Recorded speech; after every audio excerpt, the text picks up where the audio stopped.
David Davis.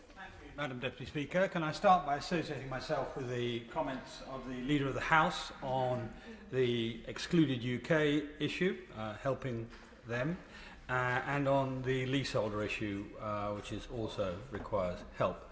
And can I also say, associate myself with those on both sides of the House who have called for rendering permanent of the uplift to universal credit. I think in due course that will prove sensible.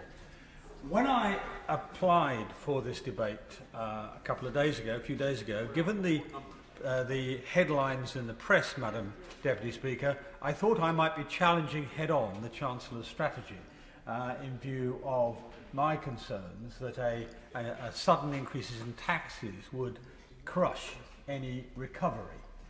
So it's a pleasure today to find that's not the case and that I can be much more supportive of my right honourable friend. Obviously, COVID-19 has led to incredibly difficult economic circumstances. The country has suffered the worst peacetime economic shock ever. Indeed, we have, I think, the worst outcome in the G7 too. And the deficit is the worst since 1944, which of itself is extraordinary, a date which I'll come back to. So the Chancellor faces quite remarkable economic problems, worse than any previous Chancellor, as I say, in peacetime history. And I may say he has handled it with remarkable sensitivity in the way he has put his policies together. I'll have a question about one or two, but broadly speaking, he's met this economic challenge of enormous magnitude with great skill. But enormous magnitude, what do these numbers mean? These billions and trillions that are casually thrown about by supposedly expert commentators are incredibly difficult for ordinary people to understand. And in my view, they're best understood by looking at them against the impact, as it were, by household or by wage earner, because that gives you a better idea of what they mean. So, for example, the latest deficit figures published before today were £394 billion a year. That's £14,000 per household. £14,000 per household. That's the size of the black hole we have to fill. Well, just looking at the size of the number tells you that no tax policy can solve it. The idea of imposing £14,000 per household of taxes is a nonsense. It would be designed to destroy any economic recovery. Only a recovery policy designed to restore the tax base and remove the need for subsidies will close that gap. Restore the tax base is the only way to do it. And I'm pleased to see that the Chancellor has essentially adopted that strategy. Similarly with debt. We've got the most recent estimates of well over 2 trillion, maybe 3 trillion. 2 trillion or thereabouts amounts to £77,000 per household. I remember only a few days ago the BBC commentator talking about paying off the overdraft. Well, I don't have an overdraft of 77,000. This is a big mortgage that you don't pay off in 1 year. So to pay off such a debt rapidly would be crippling. And again, the size says it all.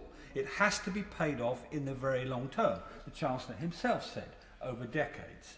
Now, since it's the worst debt and deficit combination since 1944, we should treat it the same way as they did then, with a 50-year time horizon on the loan, if you like, a war loan.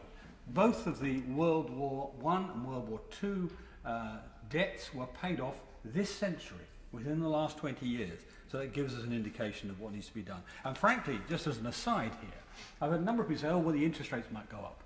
To a very large extent, two things are happening here. One, every single country in the world's got this issue, and therefore every single government in the world has an incentive to hold the interest rates down, and they now have the mechanisms to do it. With quantitative easing, they do it time and time again, even before today.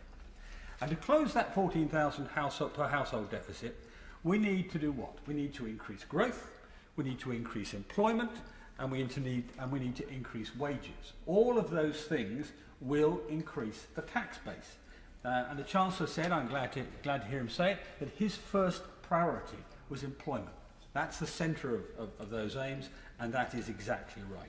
That requires, of course, higher domestic investment to achieve it. It requires higher foreign inward investment to achieve it. It requires higher new company formation, higher research and development, and it will then in turn generate higher aggregate demand. Tax increases help none of these. So this issue about tax increases is not a Tory ideological issue. It's an issue about what delivers the recovery. Now, income taxes increases, obviously, whether they're direct or whether they're stealthy, reduce aggregate demand. They reduce the amount of money people can spend. Corporation tax increases suppress investment. Capital gains tax increases deter both domestic investment and foreign investment. And the one thing I worried about in this budget was the proposal to go to a 25% corporation tax in a couple of years. That will have precisely the deterrent effect I worry about with respect to inward investment. I'm looking at the honourable member, my Northern Irish friend, I want to call him Sammy, I can't, who is nodding at me because, of course, in the province, this is absolutely a central issue for us all. So we have to worry about tax increases from that point of view. I was very pleased to hear from the Chancellor that his emphasis on what he called the science superpower strategy. And as he said, it's not hubristic. We are the country with the highest number of Nobel Prizes per capita in the world, and therefore we should be able to marshal something out of that. He talked about, we've had already an announcement on setting up of our equivalent of DARPA, ARIA, new strategies, new funding for science, and new tech visas. All of these things will help us all, the whole kingdom, in terms of improving our growth rate. But what is a growth strategy worth? It's very difficult sometimes, particularly dealing with the Treasury, who's very difficult about dynamic taxation. It really doesn't seem to understand it, despite the fact the British Treasury under Nigel Lawson created the best dynamic tax demonstrator in history. Order, I'm afraid the honourable gentleman has come to the end of his time.